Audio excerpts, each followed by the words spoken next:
Hey, what's up, everybody? Long time no post. It's been super frustrating between losing all of our videos as well as coming into Europe and then finding out how crappy the internet is here. So a lot of our videos post and repost and repost. It's been a pain. Enough of the excuses. I wanted to go ahead and start wrapping up this video. I've been spending a lot of time with the family traveling, and those videos are what really bring me a lot more joy, is kind of showcasing for you guys, hey, where we've been, and frankly, those have more personal meaning to me, and I wanted to go ahead and wrap a bow, and this is the final video for our van and the last little bits that we did before we came here to Europe. Alright, so today is going to talk about the countertops, the sink, the faucet, the water tank, and the water pump. I'm going to just...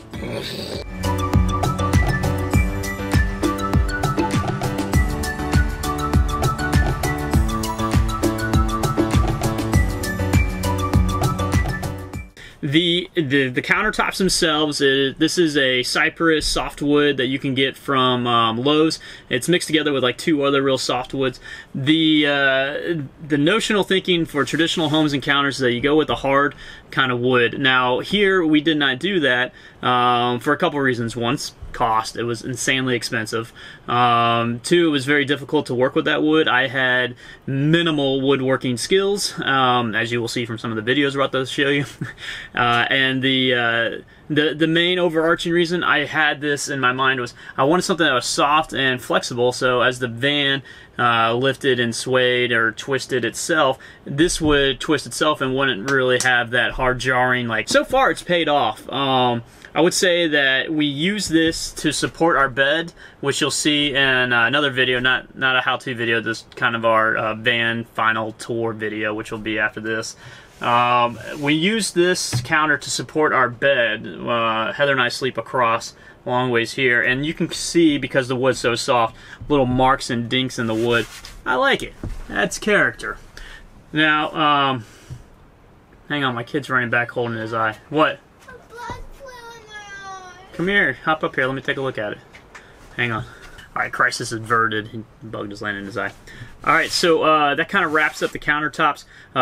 Very cost effective. We did do a stain on them. Heather enjoyed the more natural wood, which originally when we put it down it was really tacky. Right now it's beautiful. We love this. I could not have asked for a better solution. Alright, next up, the sink and the faucet. Now I'll put all the links below from where we purchased this. Everything either came from Lowe's or Amazon. The sink was again an Amazon purchase. It was called like a Zune. It's a Chinese type of sink. I did it because I wanted an undermount sink so we could sweep everything just gathered up on the counter and dump it into the sink. The plumbing that comes out from underneath it is very simple. We cut a hole in the base of the van so it just drains straight out into the outside. So when we wash everything, we usually plug the sink up, we use it and everything, brush your teeth, whatever, spit into the sink, rinse it all down, it goes out to the outside. We do use biodegradable soaps and environmentally friendly, environmentally conscious materials to go out that sink. So we're talking gray water always. Next up, the faucet. The faucet itself is a traditional RV faucet you find back in America.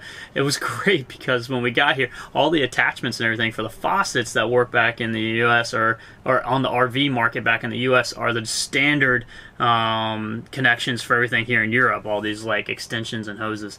So I had no idea when I did that. It just lucked out. I thought I was going to order everything off Amazon, and the tank we did bring with us from the United States. It's an Amazon purchase as well. It's a 10-gallon tank. It is a water storage tank. It uses special plastic so that way when the water sits in there, it doesn't degrade over time. I'm sure it does somewhat, but not to the point where you're going to get a lot of toxics leaching into your water system. I would have preferred a stainless steel tank, but I couldn't find one that wasn't going to cost me an arm and a leg, and frankly I was a little worried about my ability to make a pipe or fitting connections for that. So we went with traditional water. 0 leaks. It's been fantastic. Washed it out. We put bleach in it every now and then to kind of keep it flowing. The next piece here is the water pump. The water pump, we did a lot of research on this, surprisingly. It was mainly to determine what type or what the flow rate I should have for a instant hot water heater, a propane instant hot water heater, and found out it has to be a little over 2 gallons per minute typically in order for you to not burn up the elements on a hot water heater. So we have a 2.1 or 2.1 gallon, I don't know, I can't remember, I might be lying to you. I'll put it in the link below. Gallon per minute, water pump, 12 volt. I have all the buttons, everything wired up over here on the back side. Those I keep turned off while we're going down the road, obviously, because I have a kid and he probably will flip it on in the middle and flood the van. Now, I will say that all the plumbing and everything has been relatively easy with the exception of the fill port. I have a spot for the fill port on the back side here. I just haven't really bought into that yet, so I've been looking at using this area as a fill port because I can reach my hand in right here. The hose sticks there. It's been working fine ever since. Just an open air gap is what I call it, hose. You just fill up the tank. That's it. So counters, by far my favorite. I'll put a link in below for the Lowe's. The sink, undermount sink, traditional Chinese kind of. It was kind of pricey. Link again will be below. Faucet, traditional RV. It's got the extended hose, which we use because I added an additional 6 feet to it. So you can hold it out over here and then give somebody a shower down outside. The water tank, I'll work on that in a sec. The water tank, once again, is a 10-gallon tank. It sits down here below. I'll give you a close-up shot of that. And then we have the water pump, which is hidden underneath the cabinet as well. That's it. That's everything that we finished to comprise the van. If there's 2 things I can leave you with, it's one, the fan. We installed a max air fan up here. I don't really think I'm going to go through the trouble of putting together the video on this. It's simply because there's 20 other videos on YouTube right now of people installing max air fans on their vans.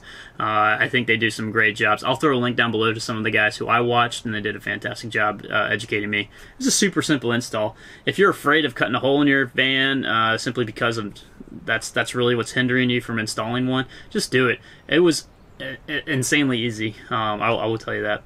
The other thing I want to leave you guys with is stuff we did not do to the van before we came over here. And there's a reason behind it. Heating and air conditioning. So the fan takes care of most of that for us. We're in the southern European area right now, and we're traveling with the climate as the seasons change. We haven't needed it. It's in this middle of winter right now. I got the windows open. It's sunny. It's beautiful. I just haven't really found it a reason to go and get it. Now, if we did do it, I would probably just get a heater. It would make the nights a little more comfortable here. There are 2 types. You can get a propane, or you can do one that taps into your gas tank and it feeds off of that. Very expensive. The other style is that propane that I mentioned, which is like a buddy style heater here. Why I would probably go with the latter of those 2s, the buddy style propane heater, is because a propane tank can feed both a heater for the van as well as the water heating system for us. So the reason why we haven't gone on this road is every single propane tank in Europe is different for their connectors. So the connector that you use in Italy is different from Spain, is different from Portugal, is different from Europe or England. So it's been really difficult. And frankly, once again, like the air conditioning and the heat, we haven't needed it. It's been relatively mild and comfortable. So until it really gets to the point where I'm twisting, or Heather's twisting my arm, I'm just going to keep going without it. So that's pretty much in a nutshell the video for today. Thanks so much for sticking with us, allowing me to wrap this up for you guys. It felt good. There's so much more that we want to do on this van. There's so many other ideas. Even now, when we have the van, I sit here and think about what I would do differently, and I just push those feelings way down deep inside until a better time.